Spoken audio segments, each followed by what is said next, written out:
మన Varahi sales grand festive celebrations ప్రతి 10,000 రూపాయల కొనుగోలుపై ఒక బంగారు నాణెం ఉచితం. ఈ ఆఫర్ జనవరి 15 వరకు మాత్రమే.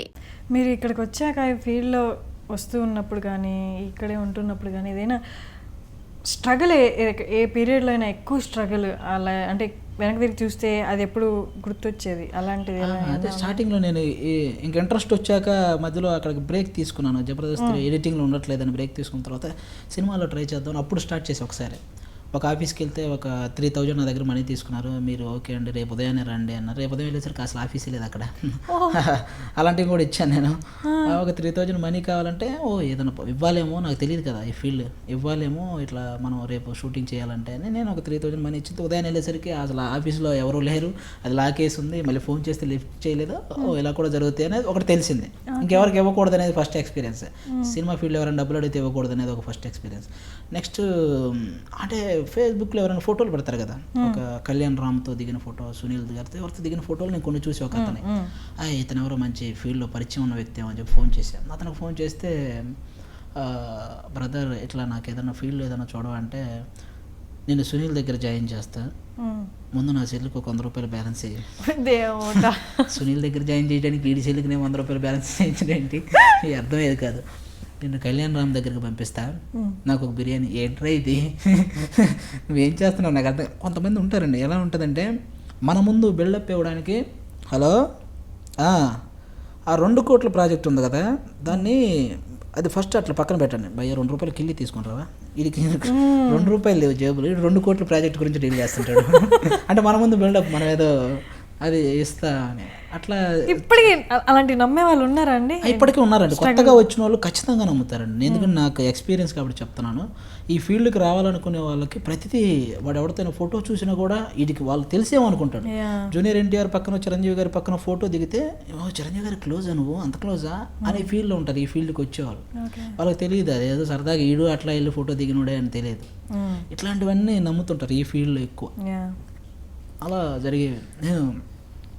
నాకు సినిమా ఫీల్డ్కి ఏం అవసరమో యాక్టింగ్ ఎట్లాంటిది అవసరమని కూడా తెలియదు. వన్స్ ఫిక్స్ అయిన తర్వాత నా బీటెక్ సర్టిఫికేట్, నేను యాక్చువల్గా టాప్ క్లాస్ స్టూడెంట్ అండి. బీటెక్లో 80%, 10th లో 90%, ఇంటర్లో 95% ఉన్నాయి నాకు. యాక్చువల్గా ఈ సర్టిఫికేట్స్ అన్నీ తీసుకొని వెళ్ళేవాడిని దాసనారాయణరావు గారి ఇంటికి. అంటే మనకు తెలియదు వాళ్ళకి ఏం చెప్తే ఫీల్డ్లోకి వెళ్తామనేది తెలియక ఈ సర్టిఫికెట్లు తీసుకెళ్ళేవాడిని. వాళ్ళు ఇవి చూసి అవును ఇవి ఉంటే నువ్వు ఇందులోకి ఎందుకయ్యా, నువ్వు ఏదైనా మంచిగా చేసుకోవచ్చు కదా అనేవాళ్ళు.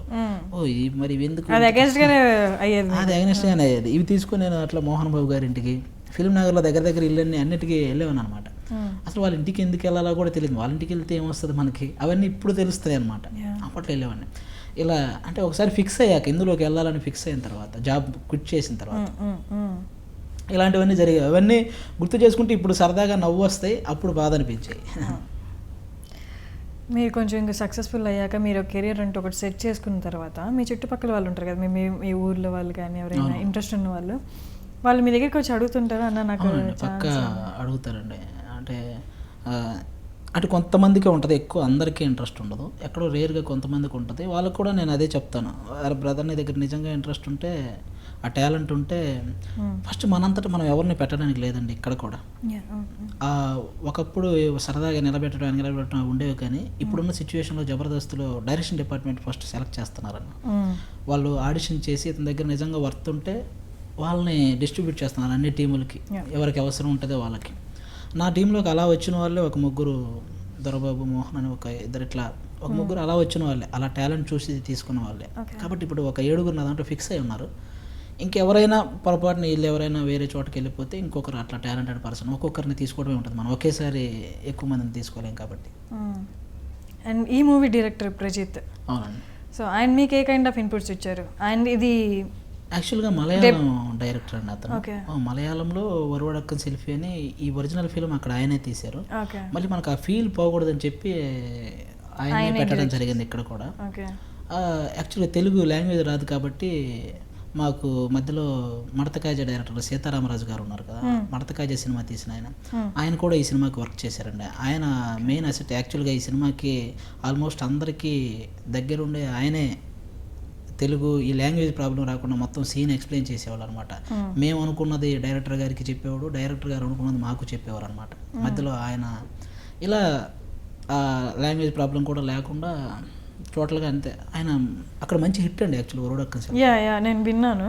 అంటే సేమ్ ఈ కైండ్ ఆఫ్ క్యారెక్టర్ ఉందా అక్కడ కూడా, ఆ మూవీలో కూడా ఏదండి మీ క్యారెక్టర్? ఉందండి, సేమ్ క్యారెక్టర్ ఉంది అక్కడ.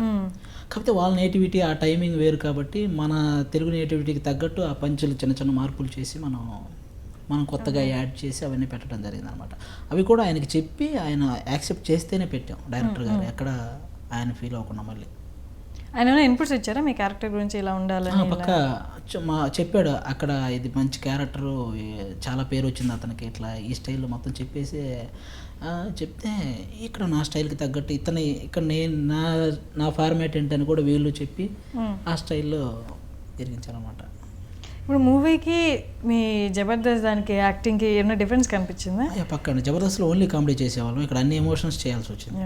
అంటే ఒక ఫ్రెండ్లా ఫీల్ అవ్వటం ఉంటుంది, ఒక టెన్షన్ ఉంటుంది ఒక చోట ఎక్కడైనా. కొన్ని సీన్లలో ఎమోషనల్ సీన్స్ కొన్ని ఉన్నాయి కాబట్టి అన్ని యాంగిల్స్ చేయాలి సినిమా అన్నాక.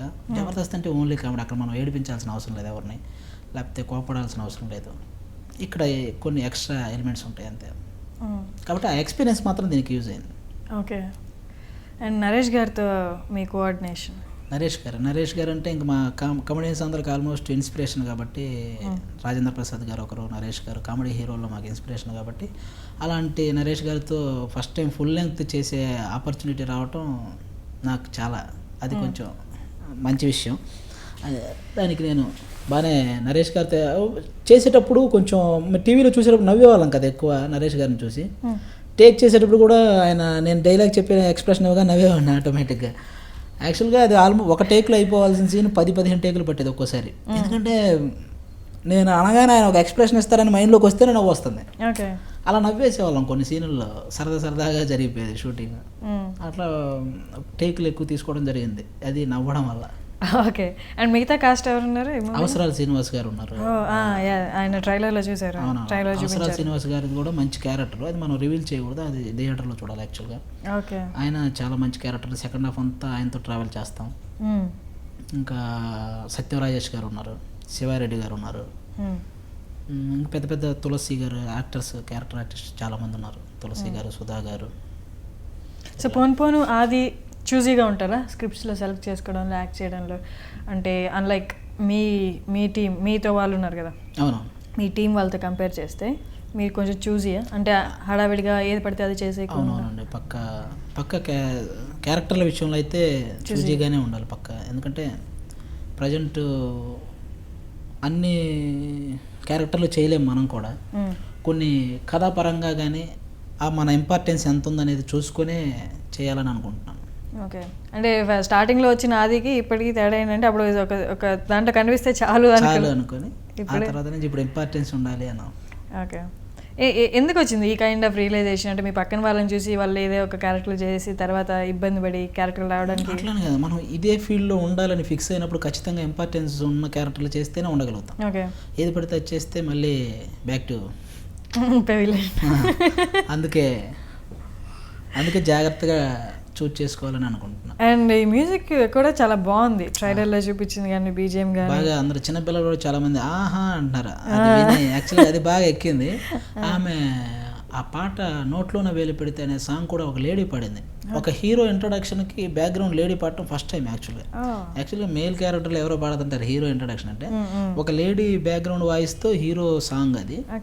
ఆమె వైకో విజయలక్ష్మి గారని అక్కడ ఆవిడే పాడింది. అక్కడ ఏంటంటే ఆవిడకి కళ్ళు కనిపించవు యాక్చువల్గా. ఒక రికార్డ్ చేసుకొని పక్కన వాళ్ళు ఒకరు పాడితే అది రికార్డ్ చేసుకొని ఒక 5 days ఆమె ప్రాక్టీస్ చేసి ఆ తర్వాత పాడింది తెలుగు యాక్చువల్గా. అలా పాడింది, చాలా బాగుంటుంది సాంగ్. నోట్లోనే వెళ్ళి పెడితేనే సాంగ్. అలాగే ఫీల్ ఉన్న సాంగ్ ఒకటి ఏకాంతం అని ఒక సాంగ్ ఉంది. నరేష్ అన్న ఇప్పటివరకు చేసిన ఆల్మోస్ట్ అన్ని సినిమాల్లో సాంగ్స్ కంటే ఈ సాంగ్స్ చాలా డిఫరెంట్గా ఉంటే చాలా బాగున్నాయి. ఆయన యాక్టింగ్ కూడా కంపేర్ చేసుకుంటే మిగతా మూవీస్ అన్నింటిలో ఎక్కడో ఒక చోట అంటే సేమ్ ఉంది అన్నట్టు అనిపించేది, కానీ దీంట్లో ట్రైలర్లో కానీ కొంచెం ఇన్నోసెంట్గా ఉంటాడు యాక్చువల్గా నరేష్ అన్న.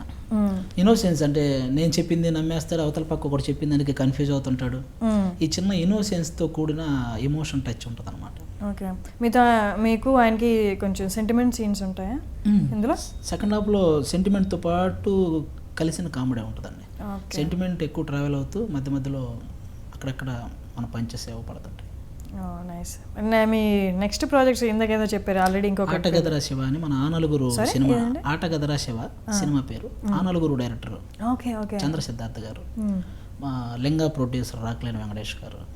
అది కూడా ఫుల్ లెంగ్త్ క్యారెక్టర్ అది. నైస్. సో ప్రస్తుతానికి అది చేస్తున్నారు, ఇంకేనా లైన్ అది అయిపోయింది, అది ఫస్ట్ కాపీ అది రెడీ అయింది, అది అక్టోబర్లో రిలీజ్ ఉంది. యాక్చువల్గా ఇంకోటి షోడా గోలీ షోడా అని అది కూడా చేస్తున్నాను, అది కంప్లీట్ అవ్వచ్చింది. ఓకే. అది అందులో అది కాస్ట్ అందులో ఆల్మోస్ట్ అది కాయ్ రాజా కాయ్ సినిమా హీరో అందులో. ఓకే. అందులో మేజర్గా ఏంటంటే బ్రహ్మానందం గారు, ఆలీ గారు, కృష్ణ భగవాన్ గారు, నేను, మా కాంబినేషన్ అంతా ఉంటుంది అనమాట అందులో. అది కొంచెం ఎక్స్పీరియన్స్ కమెడియన్స్తో చేయటం సీనియర్ వాళ్ళు, మంచి ఎక్స్పీరియన్స్ నాకు. నైస్. సో మీ మూవీ 8న రిలీజ్ అవ్వబోతుంది కాబట్టి ఆడియన్స్కి ఒకసారి మీ మూవీ గురించి ఏం చెప్పి థియేటర్ దగ్గర రప్పిస్తారో మీ ఇష్టం, చెప్పండి. యాక్చువల్గా మేడ మీద అబ్బాయిలో మీ అన్ని ఎలిమెంట్స్ ఉన్నాయండి. నరేష్ గారు చాలా కొత్తగా ట్రై చేసిన సినిమా ఇది. మీరు ఒక గమ్యం సినిమా చూస్తే అందులో ఎలాంటి ఎమోషను కామెడీ ఉంటుందో, ఇలా ఇందులో కూడా ఆ కామెడీ ఎమోషన్ అన్నీ టచ్ అవుతాయి. ఇక నేను చెప్పాల్సింది అనుకుంటే, నేను ఒక బీటెక్ స్టూడెంట్గా స్టూడెంట్స్ అందరూ నాకు సపోర్ట్ చేస్తారని అనుకుంటున్నాను. అలాగే స్కిట్లో ఫ్యామిలీ స్కిట్లు చేస్తాను కాబట్టి ఫ్యామిలీస్ అందరూ కూడా ఈ సినిమాకి వస్తారని నేను అనుకుంటున్నాను. కాబట్టి టోటల్గా అందరూ మేడ మీద అబ్బాయి సినిమా చూసి ఈ సినిమాని పెద్ద హిట్ చేస్తారని పక్కా నమ్ముతున్నాను. ఎందుకంటే ప్రాజెక్ట్ అంత బాగా వచ్చింది. Thank you. థ్యాంక్స్ అండి. Thanks thank you.